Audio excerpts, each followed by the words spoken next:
Pernahkah Anda bertanya-tanya, kenapa ada lansia usia 80 tahun yang masih bisa membaca koran tanpa kacamata, berdiskusi tajam, bahkan mengajar cucunya matematika? Tapi ada juga yang di usia 65 sudah lupa jalan pulang? Rahasianya bukan pada obat, tapi pada kebiasaan harian.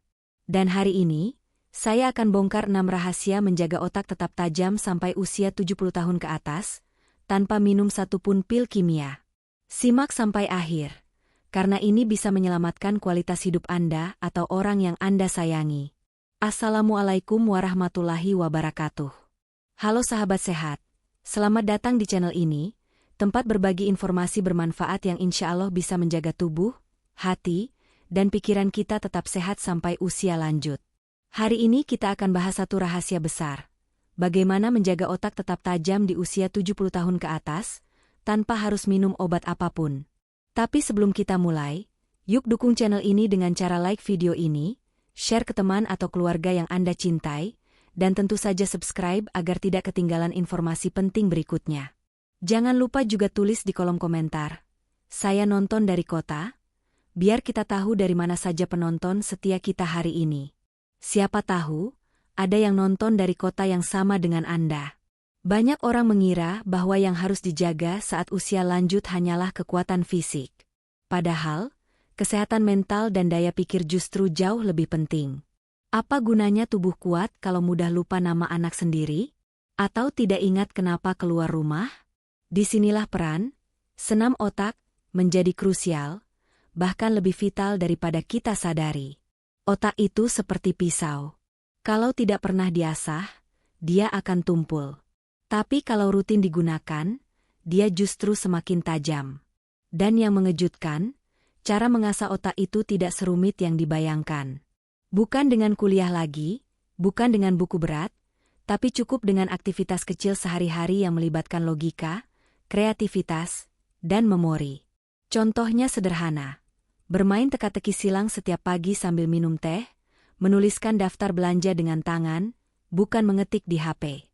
Atau bermain congklak, catur, atau bahkan kartu remi bersama cucu. Kegiatan ini kelihatannya sepele, tapi menstimulasi bagian otak yang bertugas untuk mengingat, membuat keputusan, dan menyusun strategi. Bahkan ada penelitian dari Jepang yang menunjukkan bahwa lansia yang aktif secara mental memiliki risiko lebih rendah terkena demensia, hingga 40%. Itu angka yang sangat signifikan. Karena itu, biasakan otak bekerja setiap hari. Jangan biarkan hari-hari diisi hanya dengan televisi. Sebab otak yang hanya menerima tapi tidak berpikir, lama-lama jadi pasif. Latihan otak lain yang sangat ampuh adalah dengan belajar hal baru. Belajar bahasa asing, walau hanya satu kata sehari. Mempelajari cara memasak resep baru. Atau belajar menggunakan HP untuk menelepon cucu lewat video call. Semakin banyak hal baru yang dipelajari, semakin kuat koneksi antar sel otak. Jadi, mulai hari ini, jangan hanya fokus pada tubuh. Latih otak Anda juga. Karena pikun bukan takdir, tapi hasil dari otak yang terlalu lama dibiarkan menganggur. Ketika kita masih muda, makanan mungkin hanya soal rasa dan kenyang. Tapi saat memasuki usia 50 ke atas, makanan harus mulai dipandang sebagai bahan bakar otak. Setiap suapan bukan hanya mengisi perut, tapi juga memberi nutrisi penting bagi sel-sel otak agar tetap aktif dan tidak cepat menua. Salah satu nutrisi paling penting bagi otak adalah omega 3.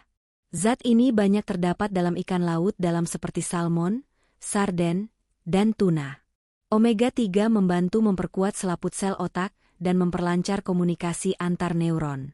Karena itulah, orang Jepang yang rutin makan ikan memiliki tingkat demensia paling rendah di dunia.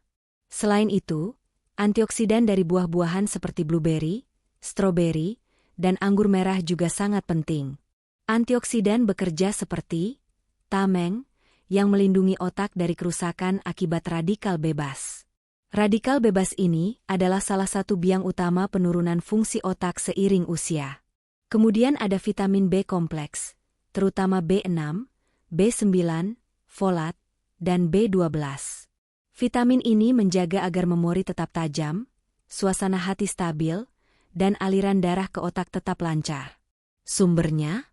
Sayur hijau seperti bayam dan brokoli, serta telur, susu, dan kacang-kacangan.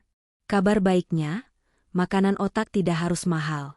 Kurma dan madu asli, yang telah dianjurkan sejak zaman Rasulullah Shallallahu Alaihi Wasallam, juga terbukti secara ilmiah mengandung senyawa yang mendukung fungsi otak. Bahkan dalam dunia medis modern, madu dianggap bisa meningkatkan kualitas tidur dan memperbaiki memori jangka pendek. Yang harus dihindari justru adalah makanan ultraproses seperti keripik dalam kemasan, minuman manis berlebihan, dan gorengan yang berulang kali dipanaskan. Makanan ini mempercepat inflamasi dalam tubuh, termasuk di otak, yang dalam jangka panjang menyebabkan penurunan daya pikir dan cepat lupa. Maka dari itu, jika ingin otak tetap cemerlang hingga usia lanjut, mulailah dari piring Anda. Gantilah makanan, enak tapi merusak, dengan yang alami dan menutrisi. Otak Anda akan berterima kasih nanti. Banyak orang merasa bersalah kalau tidur siang. Ada anggapan bahwa orang produktif itu harus selalu aktif. Tidak boleh terlihat santai apalagi tertidur di siang hari. Padahal, khususnya bagi lansia, tidur bukan kemalasan, justru itulah waktu terbaik bagi otak untuk memperbaiki dirinya sendiri. Otak manusia punya mekanisme alami yang bekerja paling efektif saat kita tertidur. Saat tubuh istirahat, sistem glikatik dalam otak aktif membersihkan racun dan sisa metabolisme yang menumpuk. Racun-racun ini, seperti beta-amiloid, jika dibiarkan terlalu lama, bisa menjadi penyebab utama Alzheimer dan penyakit otak lainnya. Maka dari itu, tidur malam berkualitas bukan sekadar kebutuhan, tapi kebutuhan mutlak. Tidur minimal 6-8 jam sehari dengan kualitas yang baik membuat otak lebih fokus, lebih tajam, dan lebih cepat menyerap informasi. Bukan hanya itu, emosi pun jadi lebih stabil. Orang yang tidurnya cukup lebih jarang merasa cemas atau mudah lupa. Lalu bagaimana dengan tidur siang? Tidur siang yang ideal adalah sekitar 15-30 menit. Ini cukup untuk menyegarkan otak dan tubuh tanpa menyebabkan kepala pusing. Bahkan menurut penelitian NASA terhadap pilot dan astronot, tidur siang singkat bisa meningkatkan kewaspadaan hingga 34%. Bayangkan manfaatnya bagi lansia yang sering merasa lelah atau sulit fokus di sore hari. Namun, bukan berarti tidur bisa dilakukan sembarangan. Hindari tidur terlalu larut malam, karena akan mengganggu ritme sirkadian tubuh. Ciptakan suasana kamar yang tenang, gelap, dan nyaman. Jangan lupa berdoa sebelum tidur, karena ketenangan spiritual juga membantu kualitas tidur. Jadi, kalau Anda ingin menjaga daya pikir tetap tajam di usia tua, jangan merasa bersalah saat beristirahat. Karena justru di momen tidur itulah otak Anda sedang bekerja paling keras, membersihkan dirinya agar tetap sehat dan kuat. Satu hal yang sering dilupakan dalam menjaga kesehatan otak adalah hubungan sosial. Banyak lansia yang merasa, saya sudah tua, biarkan sendiri saja. Tapi tahukah Anda? Kesepian adalah salah satu penyebab utama penurunan fungsi otak dan kemunduran daya ingat. Otak manusia dirancang untuk berinteraksi. Setiap kali kita berbicara dengan seseorang, entah bercerita, bercanda, atau sekadar menanyakan kabar, sel otak bekerja keras mengingat kata-kata, menyusun kalimat, memahami konteks, dan membaca ekspresi. Ini adalah latihan kognitif yang sangat bermanfaat. Bukan itu saja, interaksi sosial juga meningkatkan hormon dopamin dan serotonin. Dua zat kimia alami yang membuat kita merasa bahagia dan bersemangat. Ketika hormon ini stabil, otak pun bekerja lebih optimal. Sebaliknya, orang yang kesepian dan tidak banyak bicara, rentan mengalami depresi ringan yang mempercepat kerusakan jaringan otak. Contoh sederhana, ajak tetangga ngobrol, ikuti majelis taklim, datang ke pengajian rutin, atau bergabung dalam komunitas lansia.